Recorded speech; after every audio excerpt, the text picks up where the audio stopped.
Dan begitulah evakuasi dari jenazah Torik, 4 sekawan yang mendaki Gunung Piramid, tapi turun dengan 3 sekawan saja.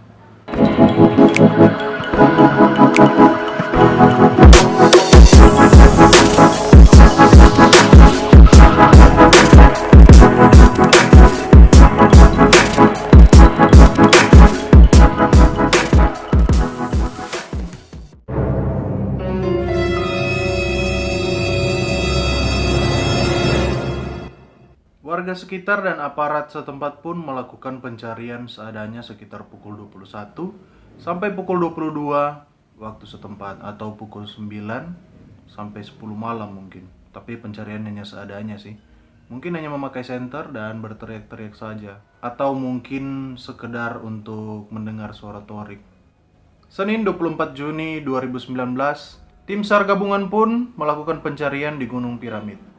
Dan kira-kira minimal ada 60 orang sampai 150 orang dalam pencarian. Wah, sangat banyak juga ya. Karena ini merupakan tim SAR gabungan ya. Jadi dari beberapa anggota, contohnya dari Basarnas mungkin, atau PMI, dan beberapa mapala-mapala lain. Makanya disebut SAR gabungan. Tim SAR gabungan ini melakukan pencarian di sepanjang jalur Punggung Naga dan di bawah jalur Punggung Naga di daerah aliran sungai.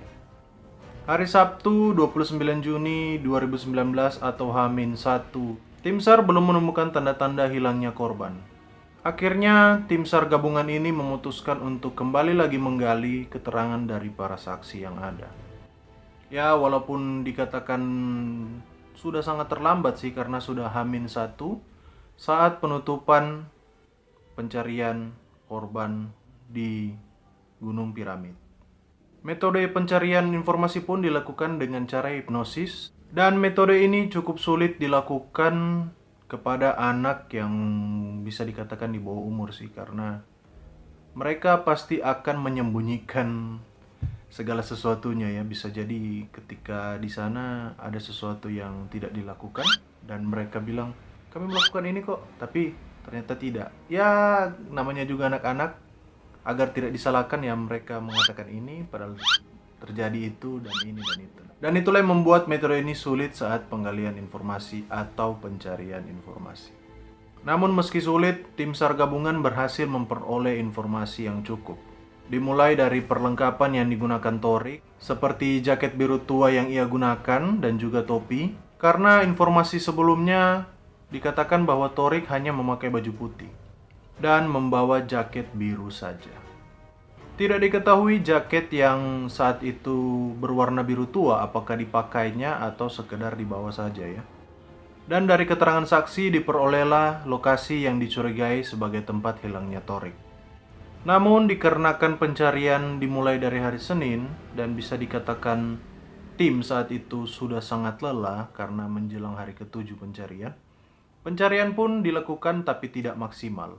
Dan sesuai dengan Undang-Undang Pencarian dan Pertolongan, pencarian hanya dilakukan selama 7 hari saja.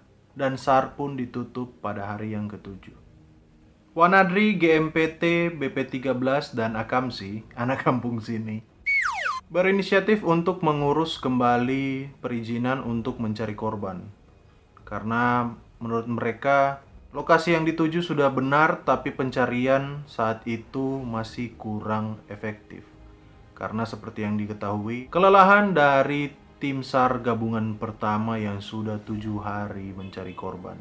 SAR gabungan ini pun hanya beranggotakan 10 orang. Mereka pun mengurus izin peralatan di Yonif Batalion Infanteri 514, perizinan di Polres, dan untuk konsumsi diurus oleh BP13 atau Brigade Penolong 13 dari Pramuka.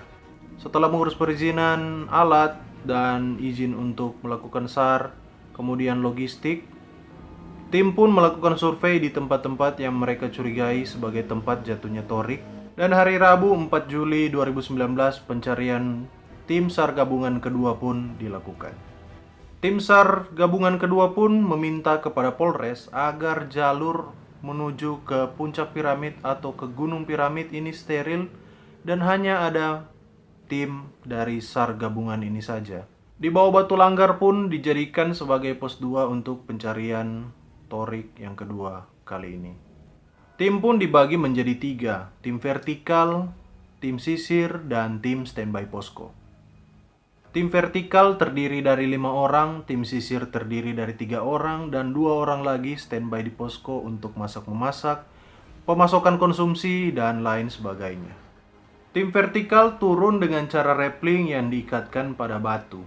Dan untuk pengaman kedua diikatkan pada pasak besar yang ada di atas. Sementara tim sisir berada di bawah tim vertikal dan menyusuri medan yang landai dengan cara menyamping. Jadi kayak gini-gini, megang-megang di semak-semak ataupun pohon-pohon atau kayu-kayu. Operasi pencarian SAR kedua pun dilakukan hanya sampai pukul 3 sore karena seperti video yang sebelumnya saya sudah sampaikan, jalur dan medan untuk mendaki saja sangat sulit, apalagi untuk mencari korban ya.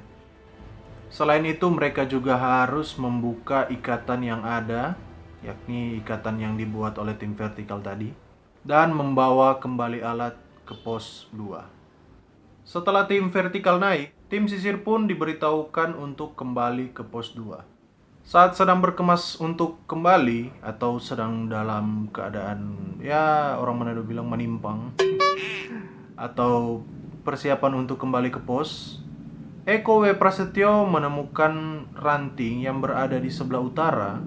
Jadi gunungnya kan kayak gini, pencarian dilakukan di sebelah selatan contohnya. Dan di bagian sebelah utara di sampingnya seperti ada ranting yang mencurigakan. Ranting yang patah ini dicurigai bukan merupakan ranting yang patah secara alami, tapi seperti dipegang lalu patah. Kayak ada yang megang gitu lalu patah. Dicurigai karena beberapa ranting di sampingnya tidak ikut patah atau tidak ikut tertidur kayak gitu. Setelah berdiskusi, tim pun sepakat untuk turun dengan estimasi 1 jam saja. Jadi jam 4 mereka harus kembali naik dan kembali ke pos 2. Tim pun menuruni jalur yang dicurigai tempat jatuhnya korban dengan tali yang kira-kira panjangnya 100 meter. Yang turun adalah Eko W. Prasetyo atau ketua dari tim SAR gabungan kedua ini ya untuk pencarian korban. Sekitar 40 meter turun, Eko mencium bau busuk seperti bau jenazah. Maklumlah karena dia sudah beberapa kali pun ikut dalam pencarian korban hilang. Dan kira-kira di 700 meter setelah turun, Eko melihat kaki. Dan langsung menyampaikan azan dan salam. Eko yang merinding pun segera memastikan bahwa ini korban yang mereka cari. Dari jaket yang ia gunakan, topi, dan semua perlengkapan yang sama dengan keterangan yang diberikan oleh saksi. Dan benar saja, jaket yang digunakan adalah jaket biru tua dengan sepatu sport berwarna hitam, dengan kondisi jenazah yang membengkak dan menghitam. Eko pun mencari detail lainnya, tapi tidak ditemukan tas dan topi sesuai dengan keterangan yang diberikan oleh saksi. Kondisi dari jenazah pun kakinya terhimpit oleh kayu kecil, lututnya kemasukan kayu, dan dadanya tertahan oleh pohon-pohon yang rindang atau rimbun. Kok rindang sih? Inilah yang membuat korban tidak bisa ditemukan ketika SAR pertama dilakukan di daerah aliran sungai. Karena ini gunungnya, jadi korbannya ada di tengah sini, ini aliran sungainya. Jadi para pencari dari SAR gabungan pertama tidak dapat menemukan Torik di aliran sungai karena jenazahnya tertahan di pohon-pohon yang rimbun tersebut. Eko pun berada bersama jenazah sekitar 1 jam 30 menit, dimana waktu saat itu hampir pukul 4 kan, berarti sekitarannya sampai setengah 6 sore lah, atau 17.30 waktu setempat. Rasa takut sebagai manusia pasti ada tentunya. Dengan menyalakan rokok, Eko pun memberanikan diri untuk berbicara dengan Torik walaupun ia sudah tidak bisa menjawab. Dengan mengatakan alhamdulillah Torik, Torik pulang Torik, Eko pun hampir meneteskan air mata saat itu karena memikirkan keluarganya yang jika mengetahui kabar ini pasti akan senang sekali jasad Thorik bisa dimakamkan dengan layak. 12 hari hilang, jenazah Thorik masih utuh. Jadi buat teman-teman yang mendengarkan cerita bahwa Thorik dimakan harimau lah, kaki Thorik hilang lah, ininya hilang lah, itu tidak benar dan hoax semata. Evakuasi jenazah korban pun dilakukan esok hari, di mana keadaan tim saat itu tidak memungkinkan untuk mengadakan evakuasi. Yang pertama, mereka sudah melakukan pencarian sehari penuh dan mengakibatkan mereka kelelahan saat akan melakukan evakuasi saat itu juga. Kedua, saat malam hari, jarak pandang, dingin, dan sebagainya saat malam hari justru tidak disarankan dan bisa jadi berakibat fatal untuk para teman-teman yang akan melakukan evakuasi malam itu. Kemudian yang ketiga, vertical rescue, di mana vertical rescue harus dilakukan oleh banyak orang jika ingin mengevakuasi jenazah. Dan saat itu hanya ada 7 orang di tempat tersebut. Kemudian yang kelima, belum adanya kantong mayat. Tim Eko pun turun ke pos 2 dan melakukan evaluasi apa saja yang harus mereka lakukan besok hari untuk mengevakuasi jenazah korban.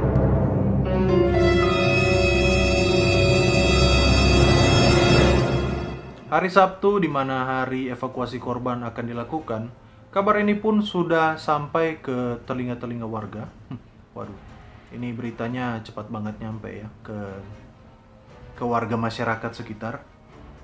Gunung Piramid pun diserbu oleh masyarakat ataupun dari tim SAR gabungan SAR 1 pada saat itu, sehingga polisi harus membuat polis lain agar tim SAR 2 yang terdiri dari 10 orang dapat melakukan evakuasi sesuai dengan surat perintah yang ada, di mana hanya terdapat 10 orang saja untuk melakukan evakuasi ini.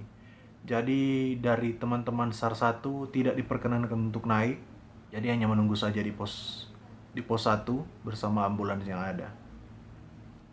Evakuasi jenazah pun dilakukan, di mana 2 orang turun untuk membungkus atau memasukkan jenazah ke kantong mayat, sementara Eko berada di tengah medan. Jadi medannya agak turun begini, kemudian tebing, kemudian turun lagi, jenazahnya ada di sini. Kedua orang ini turun membungkus atau memasukkan jenazah, kemudian yang dari atasnya menariknya ke atas, dan Eko menerima kantong jenazah itu.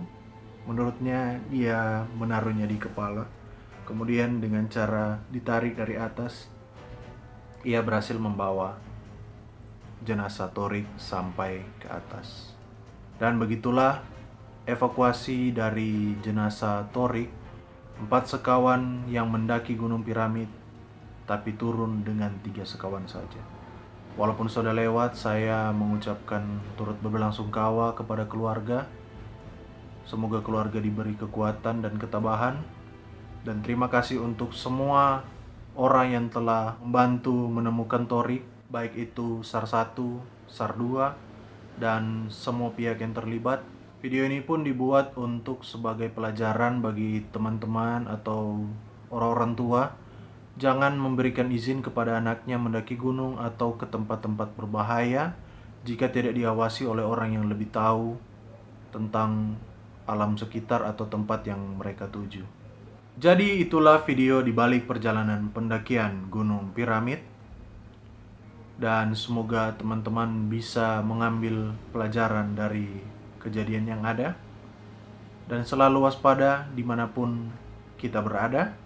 Hati-hati di jalan sampai ke tempat tujuan dan harus kembali dengan selamat.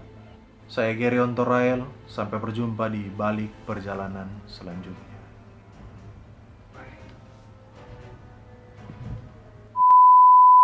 Mencegah jika ada warga-warga yang datang dan ya entahlah. Belum juga mereka harus membuka ikatan dan tali-tali yang ada. Jadi mereka harus besok hari karena mengingat beberapa hal penting yang tidak tim tegak.